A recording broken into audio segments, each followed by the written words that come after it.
Welcome everybody to the day 141 recap of the 2016-2017 NBA season. So today, what we have on the schedule is only 5 games, but trust me, there was some really interesting things that went down in those games, plus a very interesting news story came out as well. So without further delay, let the day 141 recap begin. The reigning 2-time MVP has made his decision on who he believes will win the MVP award. And it wasn't his teammate Kevin Durant, nor was it Mr. Triple-Double himself, Russell Westbrook, but Stephen Curry has picked James Harden to win the MVP award this year. Which is funny because back in 2015 when Steph Curry won his first MVP award, a lot of people felt like James Harden should have won it over him. So maybe this is his way of paying James Harden the respect that Harden is due. Anyways, this is probably one of the closest, most intriguing MVP races in NBA history between Westbrook, Harden, Kawhi, and LeBron. And like Dom2K said in his most recent video, I'll have the link to that video in the description in case you haven't seen it yet. By the way, congrats again to Dom2K on 100K. You can say that you have any one of those guys favorited to win the MVP, and I wouldn't be mad at you. I would respect your decision because in their own way, they all deserve the award this year. They've all been playing phenomenal this year. James Harden, however, is kind of the safest bet because of the phenomenal season that he's having, plus the fact that he's led the Rockets to the 3rd best record in the NBA so far this season. The Rockets were a team coming into the season where, you know, some people had them making the playoffs, but definitely not this good. And that's essentially why Curry picked Harden too. Curry basically said that you kind of have to reward the better record, and that's why he's going with James Harden. Stephen Curry might have picked James Harden to win the MVP award this year. However, the Brooklyn Nets have another favorite candidate in mind. In that game, had his 32nd triple-double. Listen to the crowd chanting MVP. Remember, we are on the road now. We're a couple thousand miles away from Oklahoma City, and a rousing chant here in the first minute and a half of MVP for Westbrook. Russell Westbrook getting MVP chants in a completely different arena. I was really, wondering why they was screaming so loud. Now, for most teams, this would have been severely disrespectful. Now, if I went to a home game and the home crowd was cheering for an away player to win MVP at the home game, then I would have felt some type of way. However, you have to remember that it is the Brooklyn Nets. I mean, let's be honest here. Those people don't pay for those tickets to see the Nets play. No, they come to see the other guys play. And really, who else are they going to cheer for? I'm not mad at them. They say that there is nothing scarier than a wild LeBron James in the open court. With his size and speed, not too many players have the guts to try and take a charge from him, just because that could be the last charge that they ever try and take. Oh, bitch. Get out the way. Kyrie Irving made the mistake of getting in LeBron James' way yesterday. However, he wasn't trying to take a charge. He just forgot the #1 rule that you get out the way no matter who you are or on what team. If LeBron James is on the open court on a fast break, just move out the way. Big acquisition for kind of funny rotation on that shot by Schmidt. LeBron trying to draw the charge from Kyrie. Now he gets the ball across the timeline. Helped him up too. Now, I'm not sure if I've ever seen something like that in my entire years of watching basketball. This man was on the fast break, trucked his own teammate, had time to scrape his body off the court, gathered the ball before it went out of bounds, and continued the fast break like he never had to stop in the first place. That was just insane. Speaking of Kyrie Irving though, can we all just take a moment to appreciate this shot? Trying to create space. Got it anyway!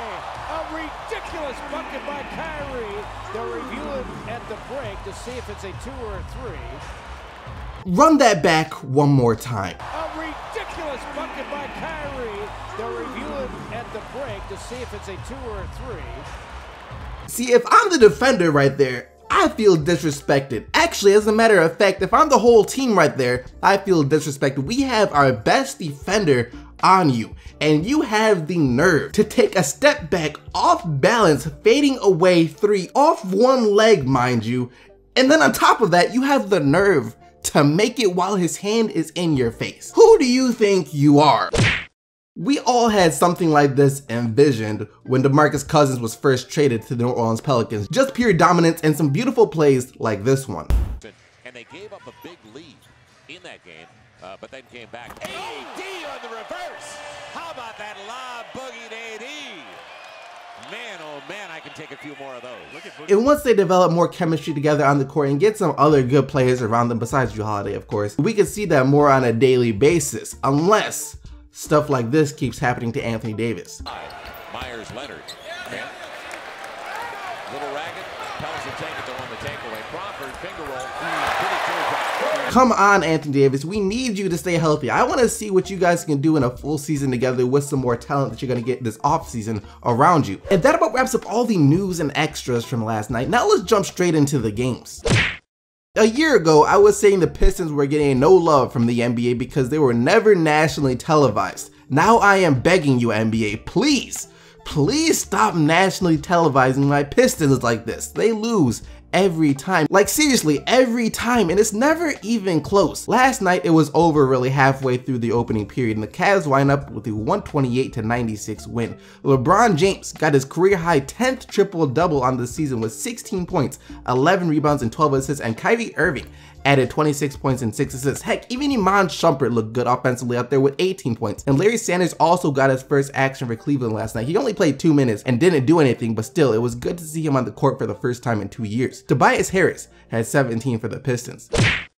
Keeping the theme of blowouts going, the New Orleans Pelicans got their most convincing win of the ADDC era last night. The Blazers came out flat, really not able to get anything going offensively, and it stayed like that the entire game as they shoot 30% from the floor. Final score 100-77. DeMarcus Cousins had 22 points, 9 rebounds, 3 steals, and 3 blocks, and Davis had 15 points and 15 rebounds. Damian Lillard scored 29 for Portland.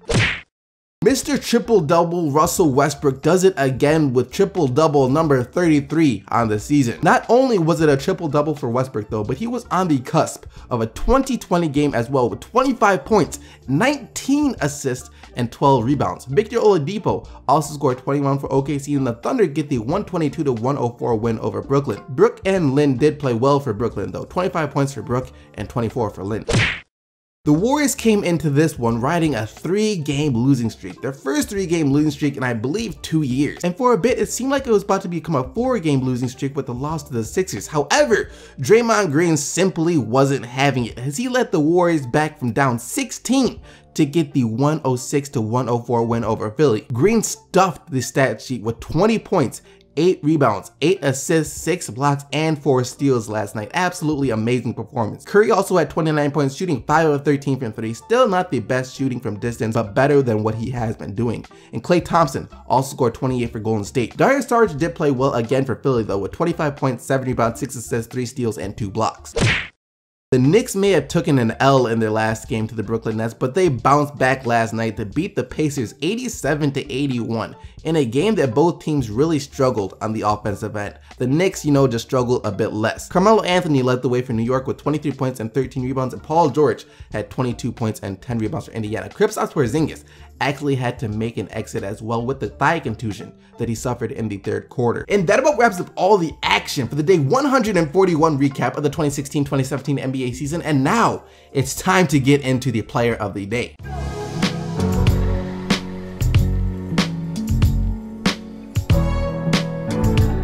Yesterday, you guys selected Vince Carter and his 6 threes and 8 of 8 from the field to score 24 points as your player of the day, and here are today's nominees. You have Draymond Green and his 20 points, 8 rebounds, 8 assists, 6 blocks, and 4 steals. Russell Westbrook and his 25 points, 19 assists, and 12 rebounds. LeBron James and his 16 points, 12 assists, and 11 rebounds. Or DeMarcus Cousins and his 22 points, 9 rebounds, 3 steals, and 3 blocks. As always, you guys can go vote for the player of the day right now. The link to the poll will be in the description box down below. But other than that, thank you guys once again for watching this video. Hope you guys enjoyed it, and if you did, don't forget to leave a like on it and subscribe if you haven't already for more daily NBA videos. And until tomorrow, keep getting them bugs, Team SDC, and I'm out of here.